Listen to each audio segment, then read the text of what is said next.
Hello, my name is Joel Allen and this is my relational advice vlog. In this video, I'm going to be detailing a situation that needs relational advice. For the purpose of this video, it's purely hypothetical. And then I'm going to be discussing 4 points of how to resolve this conflict. The first point I'm going to be addressing for my friend Brian, and that is going to be about self-esteem. The second point is going to be some advice for his girlfriend Emma. The third point is about expressing emotions and the type of conversation that you have. And finally, we're going to be talking about listening. So the situation is a couple of about 6 months who like to go out to bars and have some drinks, and the man in the situation, Brian, gets really upset when his girlfriend Emma talks to any other guys at the bar. It makes him very uncomfortable. When they talk about it, they have expressed that they use accusatory language and they'll use "you always" statements. So instead of saying, "this is how it made me feel," using language that makes the other feel shamed and completely blocks off any ability to resolve the conflict.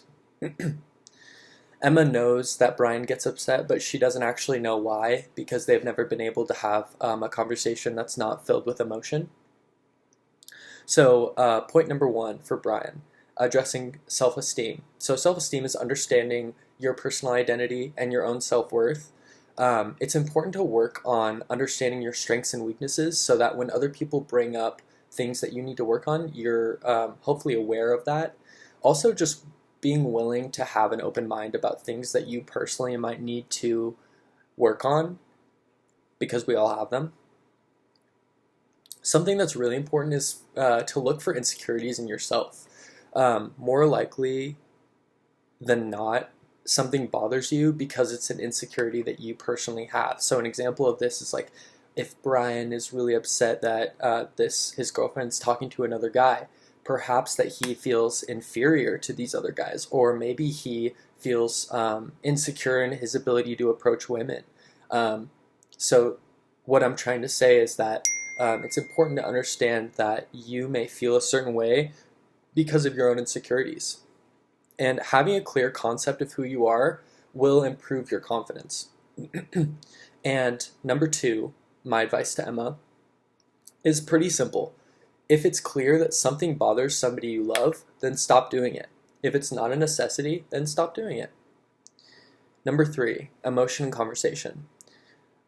Stop talking about it when your emotions are heightened. So don't go into conversations in the moment where your emotions are super high and you're not able to see the other person's perspective.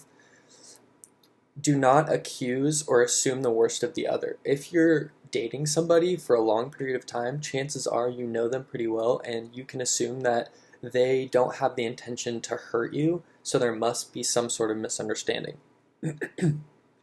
It's important to ask questions. An example of a good question to ask is, what was your thought process when you said or did that thing? This opens the floor for the other person to explain what they were thinking and gives you a better context.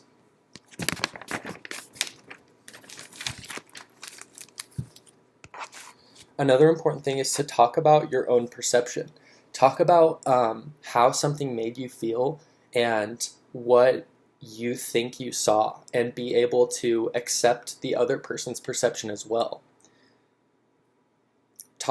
This leads me to the next point, talk about how the interaction made you feel. Your feelings are valid, and even if it's something that you don't love about yourself, you should be willing to accept, or you should be willing to vocalize it and have the other person accept what it is that you said. So an example of that is if Brian told his girlfriend, "Hey, like, I feel insecure or I feel jealous when this happens," she shouldn't respond by saying like, "Oh my gosh, like you're so jealous," or "you feel." That's not a great way to respond. That's unhelpful. And I feel like that's personally for me a red flag in relationships that you should be aware of.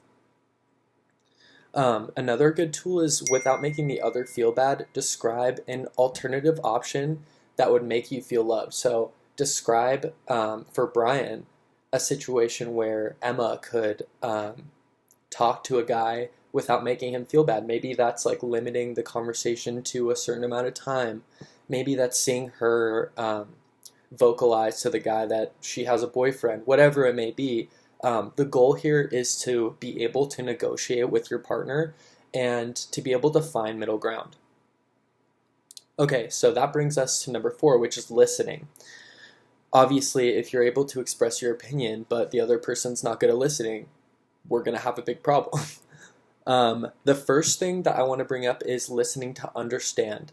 If Emma describes that an action made her feel a certain way, do not tell her that she's overreacting. That's never helpful because, once again, her feelings are valid. So you telling her that she's overreacting is going to do nothing good for the situation except for heighten the emotions again. Listen actively. Summarize what you heard the other say. So Emma and Brian are talking. Emma expresses the way that she feels, and Brian repeats it back to her to make sure that he has it well, and she's able to, 1, feel heard, and 2, be able to say, yes, that is what I'm trying to say, or no. So there's no more miscommunication. And then the last thing that I want to touch on is nonverbal language. So when the other person's talking to you, lean forward, uncross your arms, nod, keep eye contact, give them like some sort of verbal reaction that you heard them. This will make them understand that you're listening to them and they'll feel heard. In conclusion, so we discussed this relational issue of this couple who has some pretty big issues, but they haven't been able to discuss it because they don't have the tools to do so. We outlined 4 main points. We gave Brian some advice. We talked about self-esteem. We gave Emma some advice. We talked about emotions and conversation. And then we finished by talking about listening. And that's all. Thank you. Bye.